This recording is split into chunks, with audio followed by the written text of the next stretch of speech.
Welcome to the Piston Fanatic. I am your host, Dave Dalton, and I'm excited to share my passion and perspective of our Detroit Pistons as we go on this fantastic voyage together. I've been a diehard Piston fan since the days of Dave Bing and Bob Lanier. I've also been the varsity basketball coach of a very successful program in northern Michigan. Well, today, Piston fans, we're going to talk about some comments just made by Monty Williams about Ausar, saying that he could be an integral part of the team right away. We're also going to talk about what it would take for our Detroit Pistons to shock the world. But first, I'd like to just mention that I am so excited that Monty Williams, when he speaks, he doesn't seem to be afraid to say what's on his mind and talk openly about our players and what's going on with the team. And, a lot of times coaches, I've certainly heard over my lifetime where they're paranoid or they try to be very calculated on what they say and what messages they try to send. But after practice today, Monty said he thinks Ausar is going to be phenomenal. And Monty's not just a guy that's just going to overhype people. He's not going to just say something just to, if it's not true. And we think he's going to be an integral part of our team, and there's a chance that it could happen right away.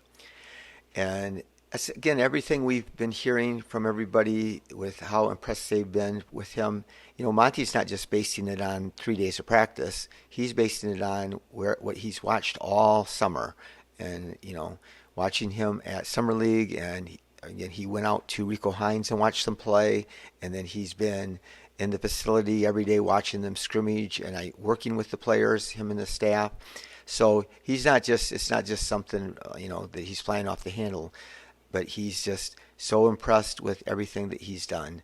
And Monty's put a lot of stress on him. He said that he's put him in situations, but that Ausar's really handled it well. And sometimes he thinks it's challenging, but because of his unbelievable talent, he's been able to, just overcome it and just keep playing right through it. I love this. Monty said Ausar has made some plays in camp that only he can make. And again, that's what I thought was going to happen. I thought, before, you can go back to some of my podcasts in the summer after we drafted him and after Summer League, where I said that I think that he is going to get out on the court and he's just going to blow people away. And again, it's just he does. I repeatedly said this, and I don't like podcasters that always keep on saying the same thing, but I just think this is so vital that he just is such a good playmaker and at elite level and defender. And again, this is everything that's coming out of all the Pistons. It's coming out of the coaches and Monty and Troy Weaver and the players that, defense is where it's at. And it is a real thing that he could be one of our best defenders. I forget which player said it, that Ausar can make a mistake or get beat or whatever, but he is so freakishly athletic that he can cover up for himself. Stu said this, I think, at Media Day, but he said he's ready. He knows how to play great team basketball. And the guys appreciate it. People are going to want to play with him. And he has said his defense is off the chart and that he thinks he is going to be ready day one. And we heard that from other people. Cool thing, Ausar, when he was in high school, he went to school with Rip Hamilton's son, and Rip worked those guys out few times, and Ausar said it was one of the toughest workouts he's ever had in his life.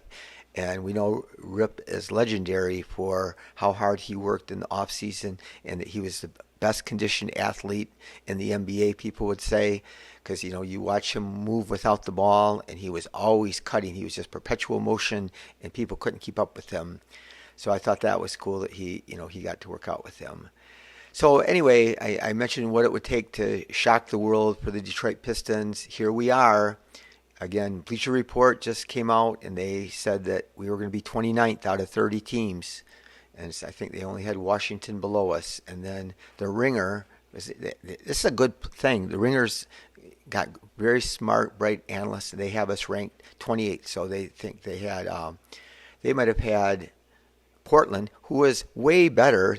Since those trades, they have gotten a lot of good players, and they have those really gifted young players. And they have Jeremy Grant. So they have Ayton at center, and they have Jeremy Grant, and they have Shaden Sharp, and they have Scoot, and they had Anthony Simons, who's one of the best three-point shooters, and he makes tough three-point shots at a high clip. And so they have a real nice team, but they're ranked below the Pistons, but still we're ranked right near the bottom, in the bottom three.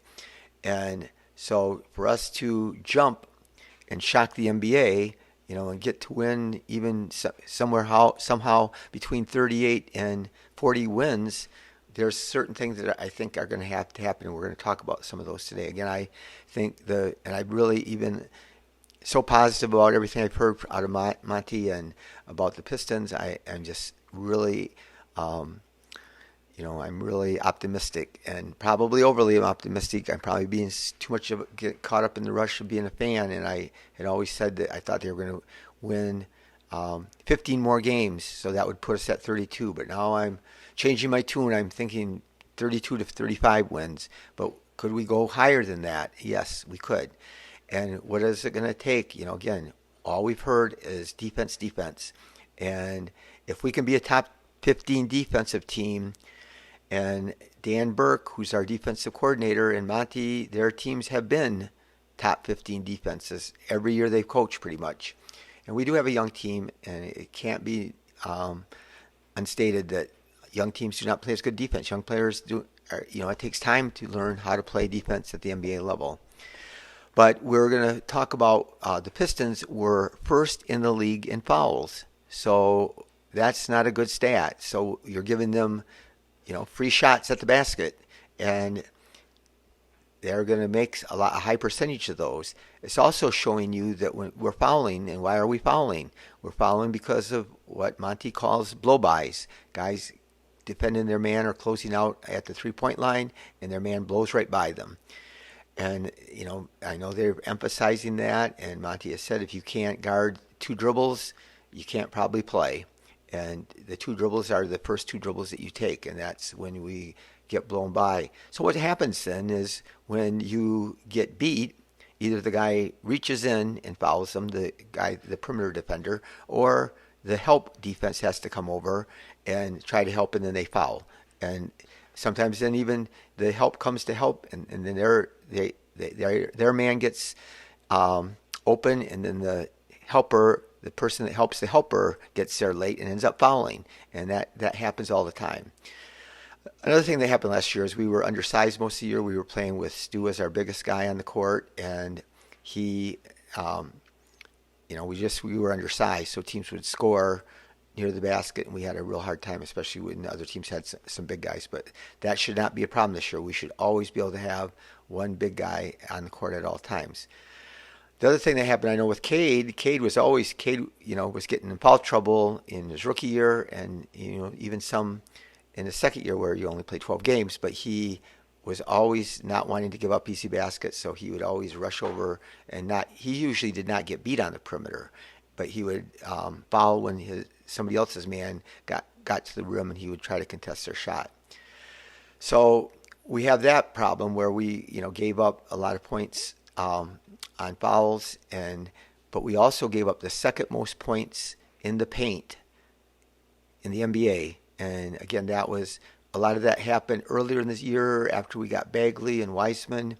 We did not give up nearly as many points in the paint. So hopefully now that we have those guys and Duran, that we will be able to eliminate those. But again, points in the paint are caused also by not just lack of size, but it's by people getting blown by and getting layups at the rim, and by teams getting offensive rebounds, and also by just not being able to defend the interior. So we were also highly ranked up in there in technical fouls, and so that's something that Monty wants to really curtail, and he wants players to be able to handle the pressure better, and so we were one of the top teams in technical fouls last year, and so we doesn't want people complaining. He wants them to play through it and be tough. But I just do think that Dan Burke's system, our defensive coordinator, and Monty, that they are emphasizing defense so strongly that we are going to get that rim protection, and that is going to be a priority. We also we were fourth in the league in fouls drawn, fourth most free throws we shot of all the entire NBA. The only problem was we were 21st in free throw percentage. So when you get these close games, which a lot of games in the NBA come down to close games, and so giving up easy baskets and free throws and not making your free throws, it's going to cost you some games. So I just think that's going to be a huge thing for us, and I'm real confident we're going to get better. Are we going to get better enough to win 38 to 40 games? I don't think so, but it's not inconceivable if everything clicks. But it also does have to click some on offense. It can't just be defense. And I know there are ways that I think our offense can be greatly improved. And I talked about this before, how we're concerned about having floor spacing and not enough good three-point shooters and having Ausar out there, and he's probably not going to shoot the three very efficiently. But I talked about how cutting and just moving real fast, and so I just think we can get a lot of easy baskets by transition. We should be able to really run with Ausar and Ivy. They're two of the fastest guys in the league, and Duran can run. Cade can push the ball. I just think that we are going to be really good in that area.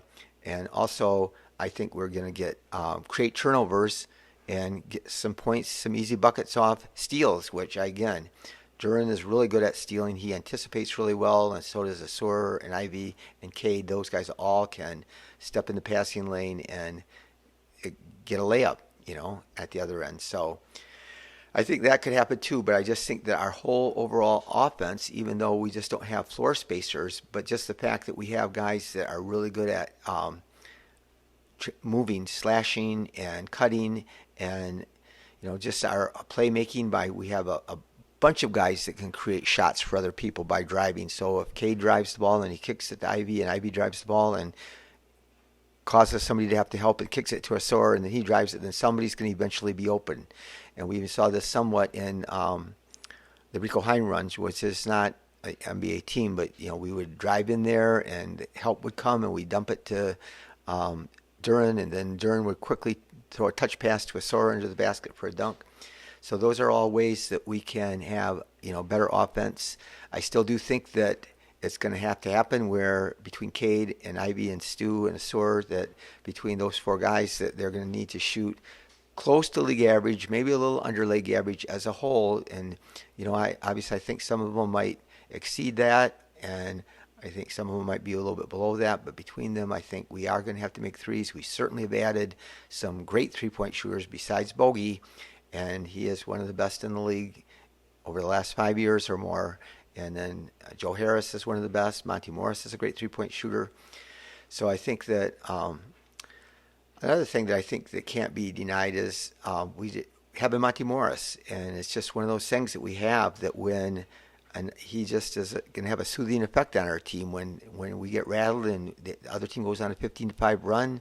We're just going to put Monty Morris in, and he is going to handle the ball and calm things down, and he's just like having training wheels on a bike. He's just going to steady the ship, and I think it's going to make a difference in a few games here and a few games there. So I'm excited about that. I'm sure everybody's noticed by now that Jaden Ivey has a haircut. He doesn't have his little dread things coming down, and he said that he did that he wants to have a fresh start this year. A lot of times if a guy didn't have a good year, but I think he had a really good rookie year, but he just wants a fresh start and a fresh look, and he said his wife likes it, so that's a cool thing. Another thing I think that Monty said, that last night, Tuesday night, or Wednesday night, third night of practice, they had a real competitive practice, and led by Cade and Duran. And Monty is not, he's not going to give any positions away, given, players are going to have to earn their playing time. And I think he's made that pretty clear. But he has leaked out to us some guys that he likes. I mean, it's so obvious that he values and loves Isaiah Stewart and Duran and Cade and Ausar. And, he's talked about how Bagley and Wiseman are going to, he thinks highly of both of them, but he thinks they're going to have to, fight for their minutes and see who comes up, because only one of those guys is going to get to play unless somebody gets injured. So, but then he's talking about just recently about Killian, and he said Killian's been terrific. And he said he's had leadership in various ways. He said he likes big guards who defend and play the right way. And he said he tells them, if you compete every day, you're going to stand out. And so, I think he probably has been doing that. I still don't quite get it where there's going to be minutes for him.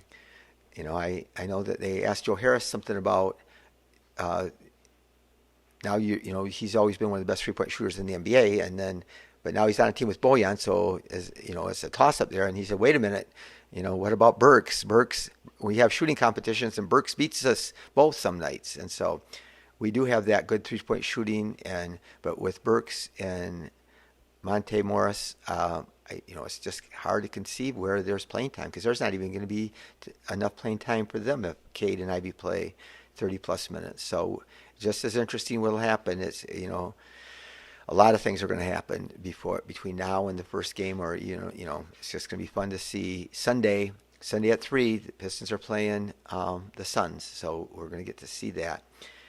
Monty, I did listen to him say where he is. Sometimes the analytics annoy him, where people say, you got to shoot a certain number of 3-point shots to win, and Monty doesn't necessarily believe that. He said, if you shoot a high percentage on your twos, that allows you to set your defense, and then a lot of times if you're chucking up a lot of threes, the ball bounces way out, and the other team gets a much better opportunity to fast break. So I did find it interesting that there's very little out of camp. I've heard, we have all these good beat writers, and they tweet out things, and I try to follow everything and read everything or hear everything I can, but very little has ever been said about Bojan, and he spoke a little bit at media day, but there's only one quote. It was just him saying that he's glad that Cade's back healthy, and that was the only quote I heard from him. But I haven't heard Monty talk about him, and so I'm just curious how things are going with him. He talked about how this was the first year that he didn't play with his national team,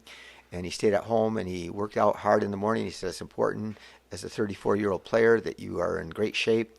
So he'd work out all morning, and then he spent a lot of time with his family and friends, which is pretty cool, I think. But I'm going to fascinating to see him play on Sunday and see how Monty uses him. Just quickly, Joel Embiid, announced that he was going to play on the Olympic team, as did Durant and Booker did, and it looks like LeBron probably will play, and maybe Steph is very interested in playing. I can just say this, those guys are some of the greatest players in NBA history.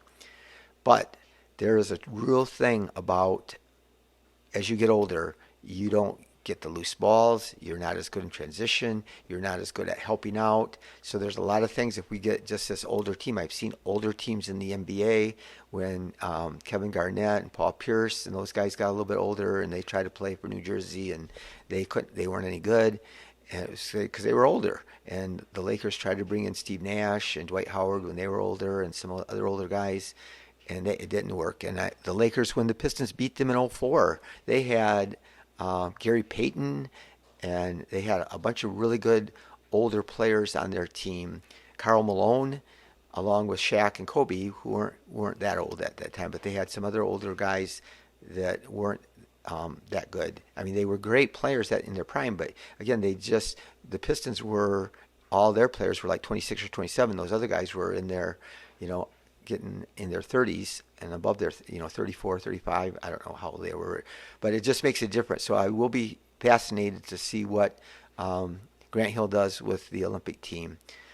One little thing of news, Reggie Bullock, that played for the Pistons quite a long time ago, he is signed as a free agent with the Rockets, which I don't like because the Rockets already, Kevin Porter Jr.